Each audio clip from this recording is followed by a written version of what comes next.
He hosts this podcast that I think his mom listens to. Panther people, what up?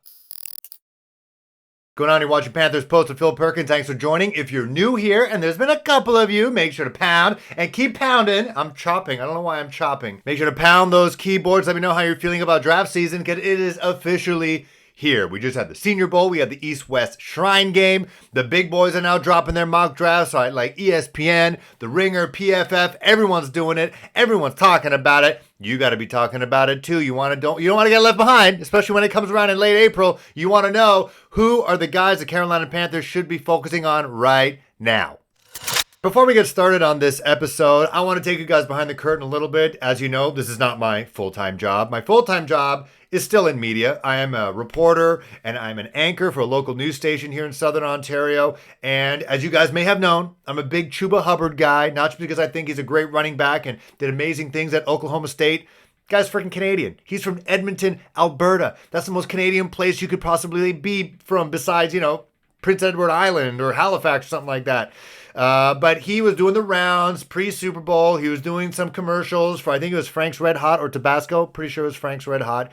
And my station, my morning show, was able to get Chuba Hubbard up early in the morning and to do some talking about, what he was trying to sell, but also just about his rookie season with the Carolina Panthers. And my boy, Tim Bolin, who is our feel-good reporter / sports anchor on the morning show, did Panthers Post proud and asked a question on our behalf to Chuba Hubbard. Our evening news anchor, Phil Perkins, is a rabid Carolina Panthers fan. He hosts this podcast that I think his mom listens to. So he did pass a question along to me that I had to ask. How can you make year two even better than your first? Just big thing for me is I want to, rewatch all my film and just kind of go over each game and see what exactly I need to work on. I kind of know exactly. I'm always trying to get better in every aspect of my game, but I'm really going to go real close to every detail and, work on, the fine-tuned things. So I'm going to take that as a dub for Panthers Post. That's our first active Carolina Panthers interview, kinda. And that kind of makes my guy Tim Bolin my employee? I don't know. He's definitely my boy for life because friends help friends with their weird fan vlogs. I appreciate it. Seems like this past NFL playoff has really thrown people through a loop as to what exactly is the right formula in a successful NFL quarterback. Is it a Patrick Mahomes type who has, out of this world, high ceiling, crazy ability, laser rocket arm, different arm angles. He can run, Justin Fields, who could run a 4.3, 4.4 40, a la Lamar Jackson, who's super duper fast, built like a Ferrari. Or do you want a guy like Joe Burrow, who does, obviously he's an athletic guy. I vividly remember him, doing a drill in Ohio State where he has to grab a tire from somebody else. And dude's aggressive. Dude's got athleticism, no doubt. You don't get this far without being an athlete. But he's not the level of, laser rocket arm a la Patrick Mahomes, Michael Vick. He doesn't run a 4.4 40. He can run when he has to, but he's a cerebral guy. People lately comparing him to Tom Brady in terms of his, his mental makeup heading into this big game.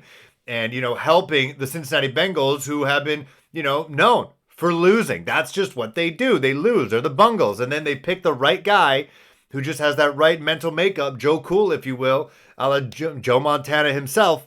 And he has propelled them from being a 4-win team to a Super Bowl team. Super Bowl contending team, literally contending in the Super Bowl on Sunday in a year and a half because he lost most of last year because of that torn ACL from a terrible offensive line. The thing that we're saying is limiting our quarterbacks at the Carolina Panthers. But guess what?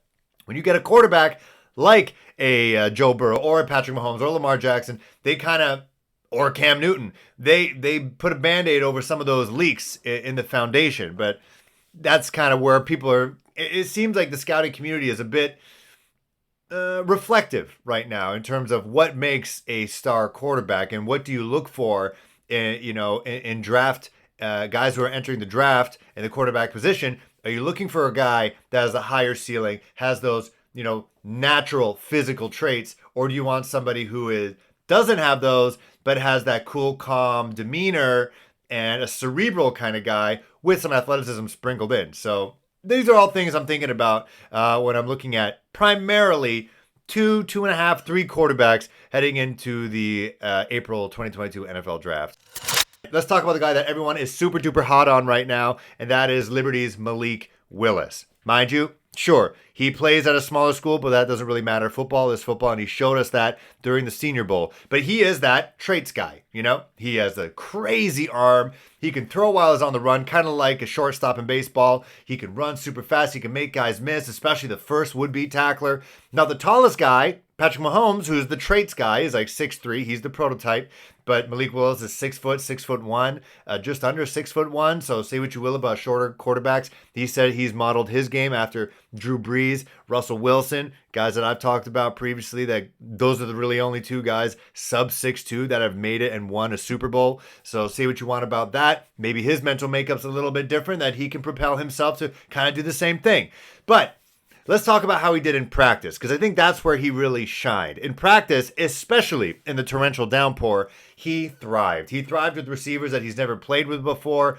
Torrential downpour, in the Gulf, chucking absolute darts to players. He showed that he can handle a pro-style offense, on the fly. He's getting coached by the Detroit Lions or New York Jets, and so they're just throwing stuff at him super, super, super quick.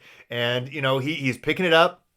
He's digesting it, and he's making it happen on the field. So he's not just a traits guy, high ceiling guy. He is a cerebral guy as well. It's tough to do when you're coming into a situation where you don't know the playbook. You don't have a lot of time to figure it out. And again, you're playing with wide receivers and tight ends and running backs you've never played with before, maybe in high school or some rep team or something like that. But for him to pick it up and then execute it on the field in basically a torrential downpour hurricane type situation is something that you want to think about, because it's not like Carolina is in Arizona where there's, no real climate. It gets super rainy down in Charlotte, okay? And you're going to be playing games, especially next year, if they do pick them up. You're playing at Seattle. You're playing the AFC North. So you're going to be playing in places like, I think Cincinnati's coming to Charlotte, but you got Cleveland, you got Pittsburgh, you got Baltimore, all places, in the Northeast-ish, where you're going to be finding yourself in some weather. And so to see that Malik Willis can adapt and thrive in a situation like that is great to see.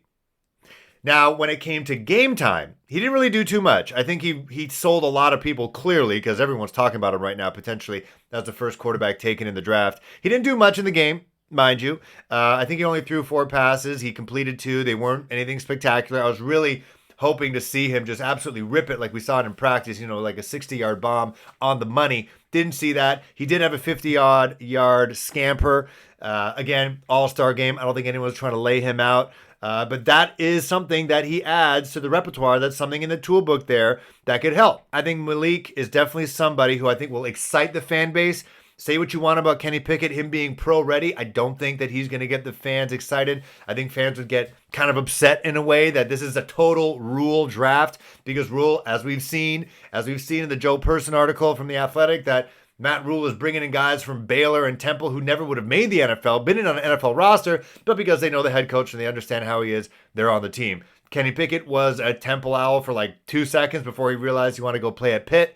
And so maybe this is something that Matt Rule is going to still want to push and bring his guy. I just don't think he's going to excite the fan base. Let's talk about Kenny Pickett now, the University of Pittsburgh, Mr. Fake Slide. He is being touted as the most pro-ready of all these draft-eligible quarterbacks. Kenny Two Gloves, you can say what you want about that. But despite the fact that it just doesn't look very swagged out, and despite the fact that he's getting knocked a little bit about potential small hand size, he didn't even measure his hand because his thumb is apparently double jointed, and he can actually make his hand seem a little bit bigger when they do measure it during the combine. It did show itself on the field. It did look like it could be a little bit of an issue. As I talked about, Malik Willis in the torrential downpour seemed to thrive in it. It did not affect him at all because his arm is just that strong.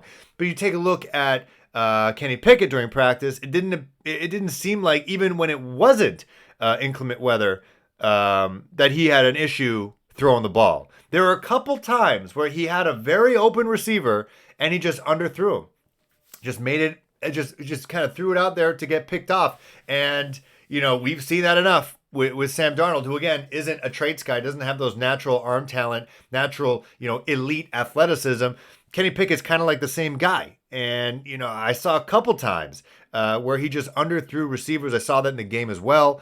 And I just didn't really see a guy who can push the ball downfield when he sees a guy wide open that he thinks that, I can hit that guy, on a 70-yard rope. I just didn't see it in practice when that's the time when you should be doing that. Everyone else was throwing 60, 70-yard bombs, not just Malik Willis. Desmond Ridder was doing it. Carson Strong was doing it. Kenny Pickett doesn't seem like he has it in his arsenal. For Kenny Pickett, I don't know. If you want to just say that he's a safe pick, he is someone that you can basically start week 1 and not have too many worries about your job security, especially if you're Matt Rule.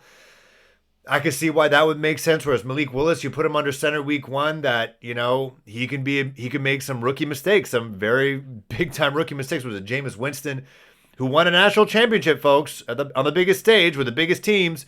I think his first pass in the NFL was a pick 6. I wasn't too impressed with Kenny Pickett, really. I thought the ACC championship game that's all he really needed to do. He didn't really need to show up at the Senior Bowl. Didn't seem like he was being much of a leader. I didn't see any of that. You saw that when Justin Herbert was in the Senior Bowl. He was getting knocked, and he was kind of a beat type personality, kind of just not very social. But then you saw us during the Senior Bowl, he was just, mucking it up with guys, slapping helmets, chest bumps, all that stuff. And you're like, wow, this guy's just like a dude. He's just a football player. And I didn't see any of that out of Kenny Pickett when I was watching practice. I saw a little bit more of that in Malik Willis, albeit through social media. He seems like he's an outspoken guy, passionate guy, and people seem to definitely gravitate towards him more so than I saw with Kenny Pickett. I just didn't see it. Let's do a mock draft real quick. The Minnesota Vikings offering the 12th pick, the 46th pick, and next year's second round pick. So again, if the Panthers, do actually better than we thought, but the quarterbacks weren't that great, maybe you can package a couple second round picks, maybe a future first, and move up to try to get those quarterbacks and what will be a absolutely stacked quarterback class in 2023. Plus, you're not moving that far down. It's a 12th pick. I'm going to accept it.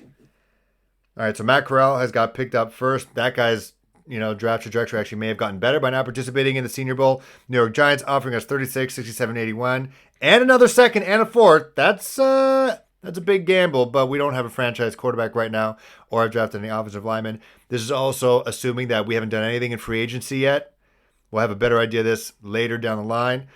Cincinnati Bengals offering 31, 63, 136. I'm going to reject all these. Now, basically, we have our choice of some of the top offensive linemen right now. Charles Cross, Tyler Linderbaum, Ikem Ekwonu, Sam Howell is still out there. Trevor Penning is still there. Everyone's there. So I'm kind of messing with how they're setting up in terms of algorithm-wise. So I am going to take Ikem Ekwonu and risk it. We'll see if anyone is still there in the second round. So with a 46th pick, look who's there. Let's see. Reject that from the Dolphins. Reject that from the Patriots. Who do we got still available? We got Malik freaking Willis. Unfortunately, Zion Johnson was just picked up by the Cleveland Browns. So I'm going to pick up Malik Willis right now. So we got him and Ikem Ekwonu out of North Carolina State. This is looking pretty nice.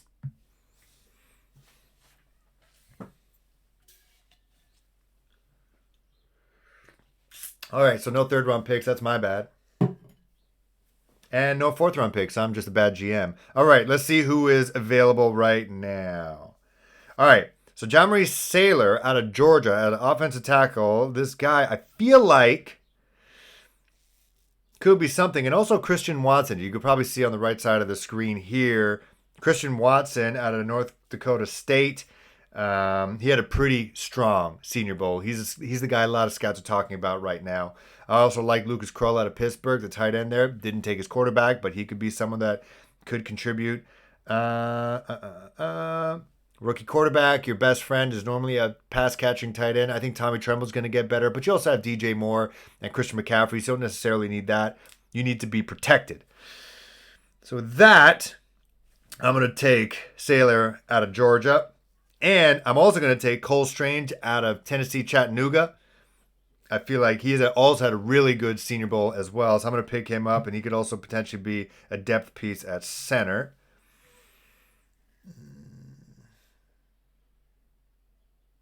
All right, 6th round pick. Okay, now this is a guy that I've been wanting. I like him and the cat out of Arizona State, because I do feel like the Carolina Panthers need a power back to complement Chuba Hubbard, Amir Abdullah, and Christian McCaffrey. I feel like they're all kind of like the same type of running back. And so I feel like Hassan Haskins out of the University of Michigan is our kind of guy. We're going all offense. Doing the opposite of 2020. I don't even think we have a 7th round pick. Yes, we do. Let's go defense. We can't be doing this. So DeMarco Jackson, boom. Okay, I know you guys were hating on me if some linebackers were out there and I didn't take them. So we got DeMarco Jackson, who also was at the Senior Bowl, and I thought he was quite solid as well. He didn't look like he was taking out the lunch or anything like that. So I'm going to pick him up, local guy, Appalachian State, as a linebacker, and boom. I think it's a pretty good draft. So I traded down to the 12th pick. I still got Ike Mekwanu, who some say is the best tackle prospect in this draft. He got Malik Willis still in the 2nd round. If he turns out just getting the Panthers 6 wins, that's a freaking steal. I'd have him start, personally. Jamari Saylor out of Georgia, Cole Strain. So we're trying to build up that middle of the offensive line for Malik to try to make things as easy as possible. Defensive tackles aren't rushing him straight into his face. Hassan Haskins, a power back out of Michigan, who I like. I like the way he runs. And DeMarco Jackson, linebacker out of Appalachian State. That's 2 mock drafts in a row. I picked him up. I have a weird feeling this might happen.